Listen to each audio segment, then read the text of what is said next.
Hey everybody, and Tony here with a review of yet another one of the first Nicktoons to air, and one that has developed a cult following despite not having the huge amount of fame that Rugrats and Ren and Stimpy had. And that is Doug, which was created by Jim Jenkins with music by Fred Newman. Now, I've only watched some Doug episodes ever since I was 8 years old on Nickelodeon, and that was when my mom and my sister and I were going to San Francisco for the summer break. And as I watched a couple of episodes of the show, I have to say that I was immediately taken in with the world of Doug, because my first exposure to Doug was mainly in the Disney version, in which it's also entitled The Brand Spankin' New Doug, which was pretty much well known at the time and also had some novels released. So I even saw some episodes recently, and I'd have to say that this show really does hold up pretty well, and it was also one of the founding fathers of a lot of the slice of life cartoons that we have found ourselves watching. This was a trendsetter at the time because when you think about it, a lot of cartoons in the earlier years, like the 50s, 60s, 70s, and 80s, were mostly focused on the following. They were mostly focused on being comedic cartoons, the ones that have a lot of slapstick, and the ones that have a lot of sight gags and a lot of pop culture references at the time. And then the other variation was usually in terms of action heroes. Heroes who are usually good-looking, muscular, and would always fight for what's right, and they would always have these sidekicks. The other variation would usually be, cartoons that are based off of toy lines and comics. Those were usually the cartoons that were pretty much the status quo at the time. But it wasn't until Doug came out that this was a breath of fresh air, as we get to see, cartoons about kids living off their everyday lives.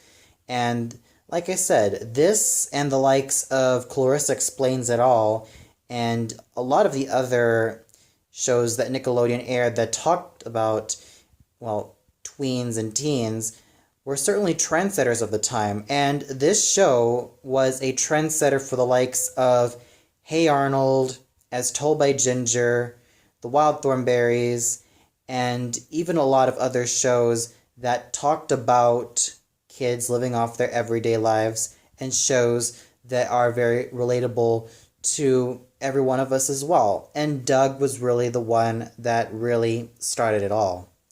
So let's start off with the story. Now, each episode that Doug goes through involves him going through a situation that a lot of kids go through, like weight loss, or how to become more popular, or how to become a lot more recognized in works, or even just how to make it through life when it comes to just being a kid. And with Doug, it really does show the trials and tribulations of what he has to go through. And it also helps that he has a lot of flaws as a character. It helps that he himself is a very flawed character. Oh, sure, he does get himself screwed over from time to time, but that's what makes him all the more relatable because, if you also look back at a lot of the other cartoon characters, most of them are usually insane or silly, or even the heroic characters are usually the ones that are brave and kick-ass and, are usually fighting for what's right.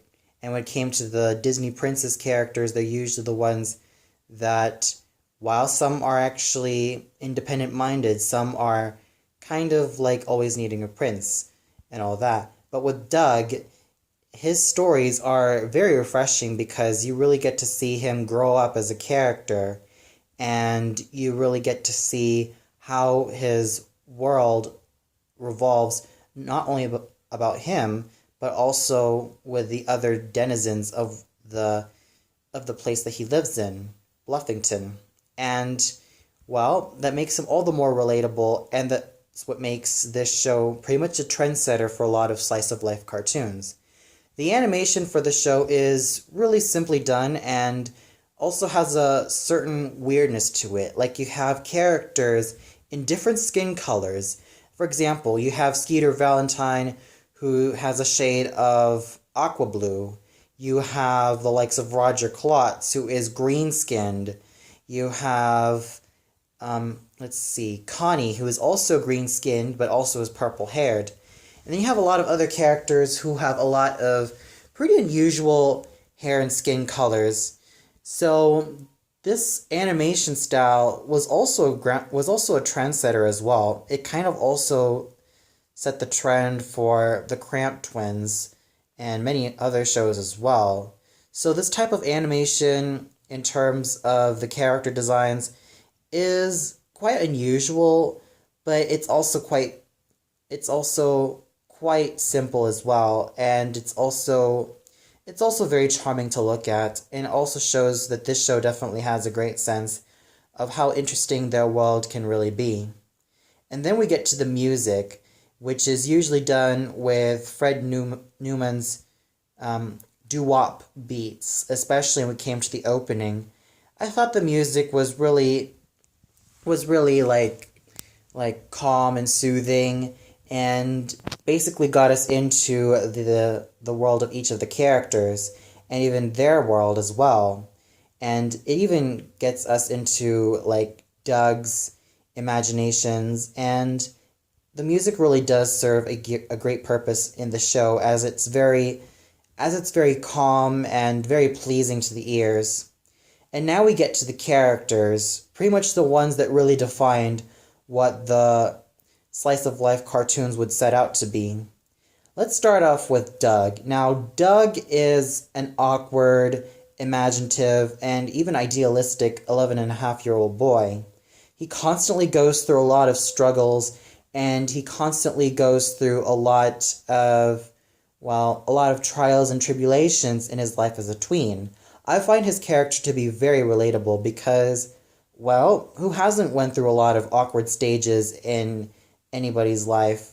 He definitely is a trendsetter for a lot of realistic characters that we get to see in a lot of animated installments.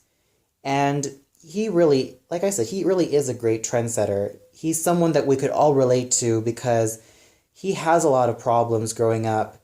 He's awkward, he's rather unsure of where he's going, but he's also very imaginative, as he also, like, has a superhero that he's made out of his own called Quailman, in which Quailman goes through a lot of adventures, almost like what any other superhero would do, and even, like, pretty much save the day, and, like, that's how Doug even sees himself to be sometimes, as Quailman. And what's also worth mentioning is that Doug writes in his journal throughout the entire show, almost like how Ginger writes in her journal as well.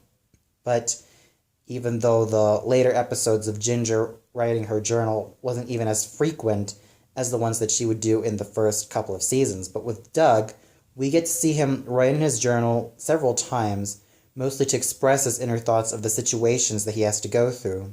And then we have his best friend, Skeeter Valentine, who also serves as the comic relief of the show.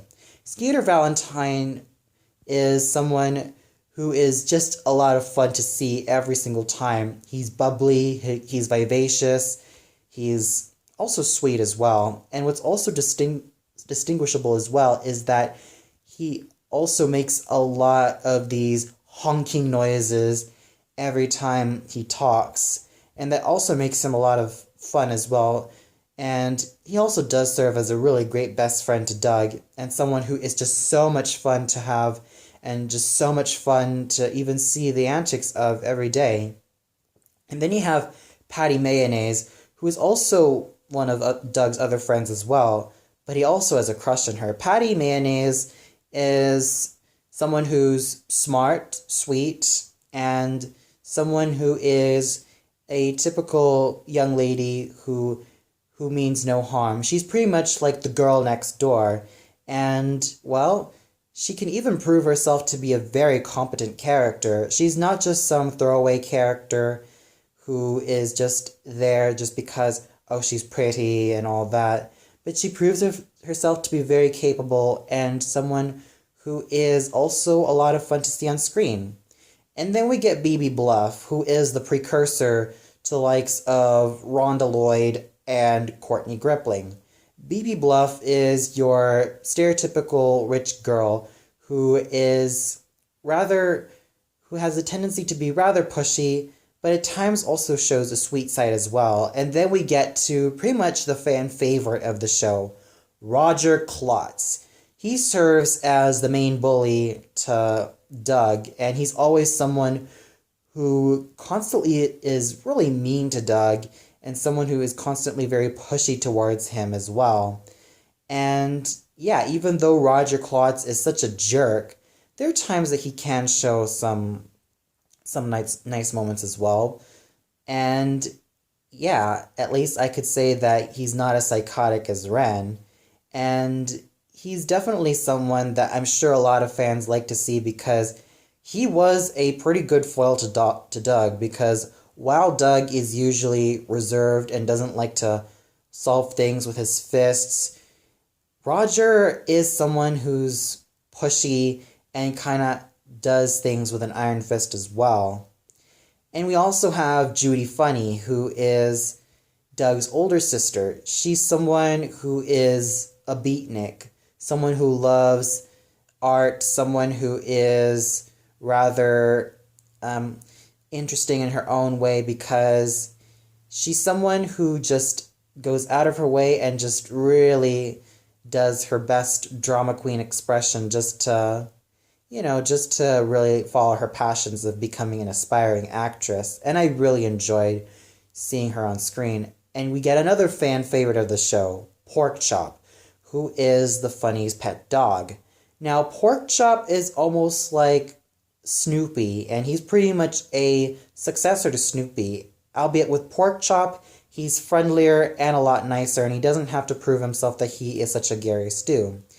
He's not just your typical dog. He's someone who is also very capable of a lot of other things as well. Like, he knows how to paint, he knows how to play ball, and he even knows how to act like what every other human beings would. And that's what really makes him such an enjoyable character to see on screen. He's someone who is extremely enjoyable and someone that I always have a laugh every time I see him on screen. And, well, you even get the adults like Doug Funny and, excuse me, not really Doug Funny, but Doug's and Judy's parents, who are also a lot of fun as well to see on screen, and even the other adults as well, and even the other kid characters are also like a lot of fun as to see on screen, and also have their own unique traits and personalities. And that's what really makes the characters of Doug really start off of what really makes a slice of life cartoon. And it's no wonder why this has become pretty much a trendsetter. Then the voice acting done by the likes of Billy West, Fred Newman, Constance Schulman, and many, many others are just really well done. And it's also surprising to know that Billy West was not just the voice of Doug, but was also the voice of Roger Klotz. And also the likes of Fred Newman, who was also the voice of Skeeter Valentine, also voiced Porkchop, and even, well, Roger's cat, Stinker. A very versatile voice actor, I may add, aside from being a composer. With Constance Schulman as Patty Mayonnaise, she was able to add a certain sweetness to her that really makes her character come alive, and especially the likes of Alice Payton, who really made her performance very memorable as BB Bluff. So overall, Doug was a trendsetter for a lot of slice-of-life cartoons, and even though it didn't have the huge acclaim like Rugrats and Ren and Stimpy had, it had a very strong cult following, and one that I'm actually kind of proud of to really be a follower of the show to this very day. And with that, I give Doug a 4.5 out of 5 stars. If you haven't seen it already, go check it out. It's definitely a show that has really set the mark for a lot of slice of life cartoons. It's a lot different than what you'd usually expect because instead of showing a lot of sight gags or even like a lot of these crazy gags that you'd usually expect from the likes of the Looney Tunes or even with like action scenes like a lot of the superhero shows that you watch, Doug really does have a very simple yet very effective story that really spoke to a lot of kids of the past and even spoke to a lot of us growing up these days. Well, that's all for now. Be sure to tune in later where I also talk about the Disney spin-off of Doug, which is the brand spanking new Doug. So until then, see you later, everybody.